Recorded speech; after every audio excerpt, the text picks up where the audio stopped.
maradufu. Maradufu unajua ni double. Ukisema kwa Kiswahili kitu nafanyika maradufu, it's double. And that's what's happening with our Finance Act that's being implemented following the Court of Appeal ruling that said, well, the suspension of the implementation of that law has been lifted, at least kwa muda, that's what they say.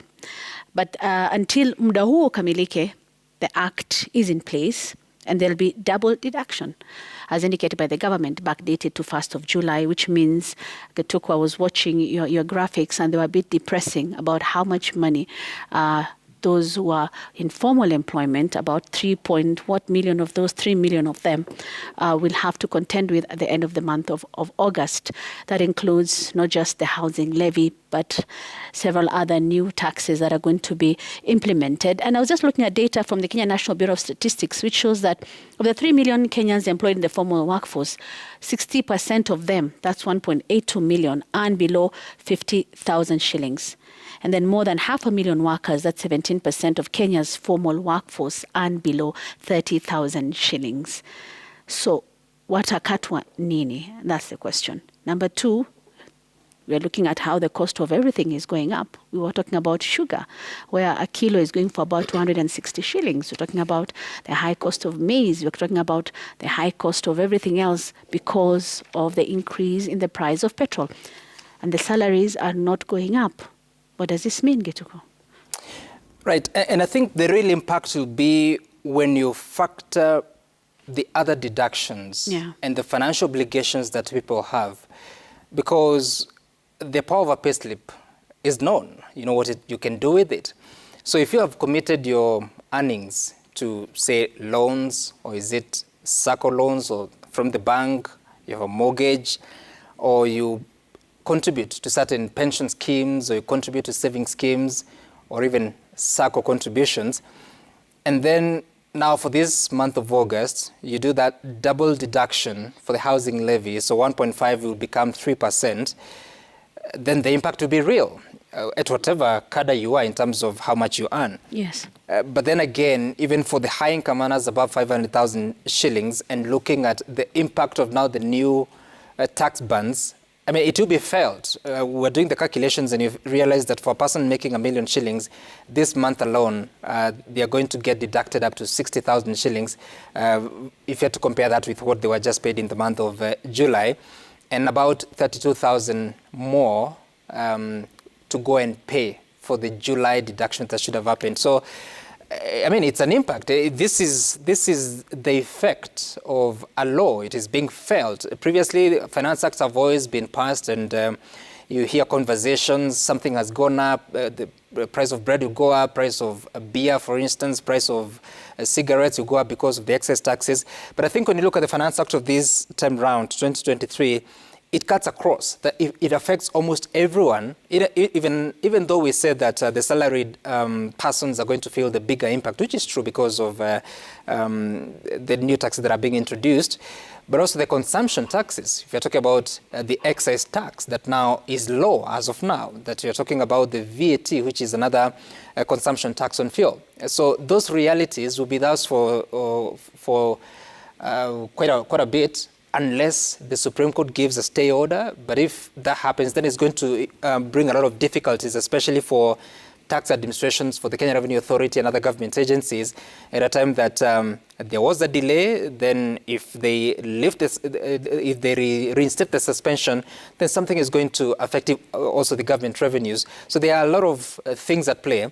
And you'll be waiting to see how really the government will be deciding. I mean, the courts will be deciding in the coming days, weeks, and months. Yeah, and we have the Supreme Court, I think, sitting for the first hearing. That's on 7th of August. The Chief Justice has appointed a 3-judge bench to listen to that.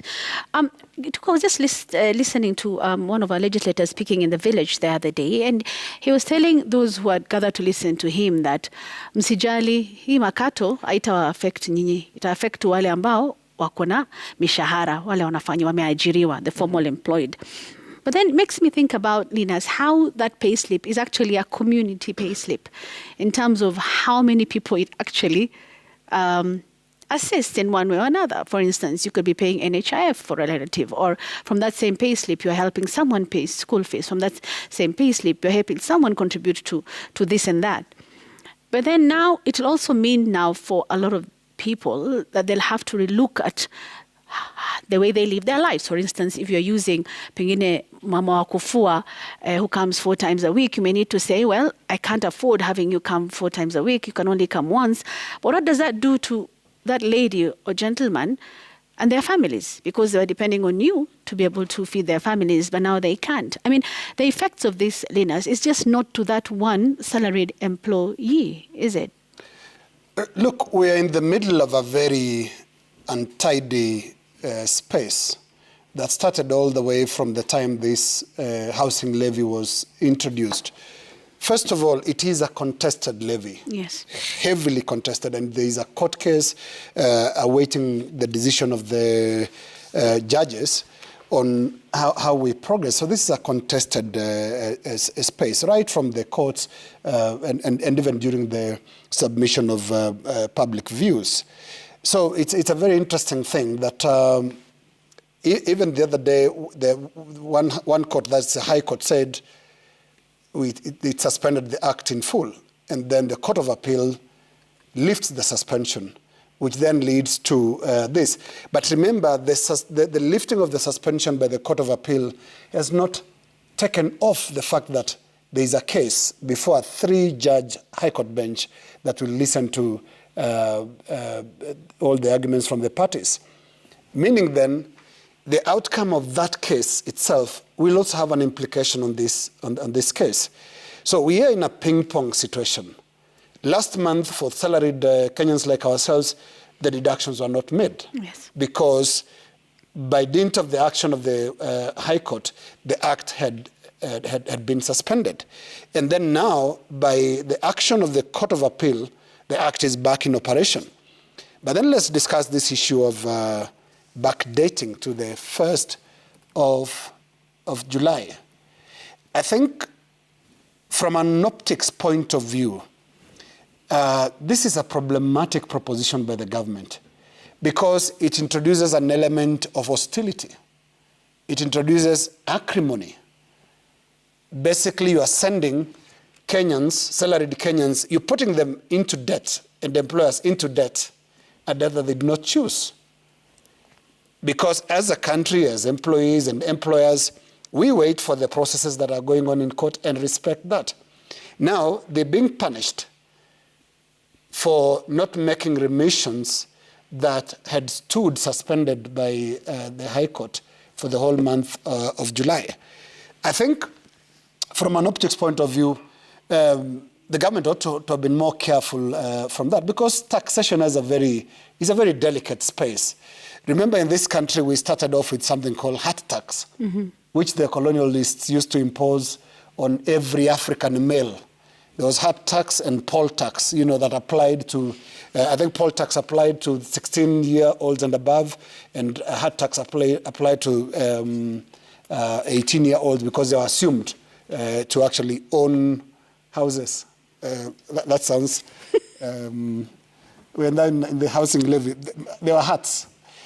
And that was never seen in positive light. It was seen as a very negative tax. It is punitive. And this is how this whole backdating thing is sounding. It is, in many ways, punitive. Punitive to employers, punitive to employees. Because basically, you are going, like some said, to pay double to a tax that actually a lot of them don't agree with. And we're still waiting to hear from the courts whether indeed this tax had been, in the first place, been properly introduced to the public. So again, very untidy space, considering that a case is still coming up, a case that might make decisions about the same housing levy, some of those measures that are contained in the Finance Act 2023. But I think for government, it should have thought through this backdating business because it has an element of punishment. It has an element of bitterness. There is something that feels like the government is at war with salaried Kenyans. The government is at war with employers. What is 1 month for people who have been paying taxes for many, many years, and taxes that have not even been properly accounted for in the first place? Exactly. Yeah. Gituku, it's a punishment and for something that Kenyans had said they didn't want in the first place.